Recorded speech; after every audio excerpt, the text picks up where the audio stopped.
地叔叔刚刚要来关心花莲有一个姓罗的头家，进前开艺品店，趁中国观光客生理，讲上介济一天会当卖150万，也毋过大陆游客慢慢啊变较少。另外，花莲去年发生大地震，一寡店拢倒去，嘛赔差不多2000多万。上尾直报伫咧卖手表啊，生理才搁再兴起来。伊讲政府即马伫咧推动南向政策，敢有效，都要进一步来观察。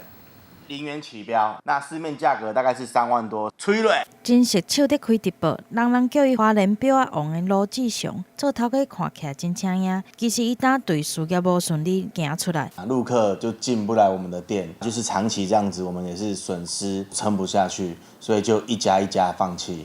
2年前，伊开8间艺品馆，主要的人客是中国大陆。 上悬一个月会当收入800万，但是中国大陆人客限制政策一开始，生理就一直歹落去，佮拄着花莲大地震，规厝间的艺品拢了去，2000多万差一点仔就要放水流。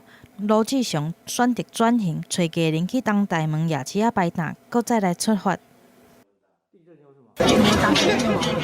发达日子，四点叫卖功夫，但是也是卖当的人客实在是真少，最后宣告失败。根据观光局统计资料，来台湾的中国大陆的人客，对2014年的394万，一直落到2018年，敢若剩266万，到今年9月剩239万。后来罗志祥对热潮来开直播，甲国外表仔厂商来制接限量的商品，佮请网络明星来刺激买去，才行出一条新的路。 其他国家的客人来花莲，可是走马看花多，那消费力来讲也是真的差。政府仲希望架伫咧南向政策，但小百姓是真烦恼，人客消费力是毋是有够会当将规个观光产业建起来？业者心内是真正无底。记者综合报道。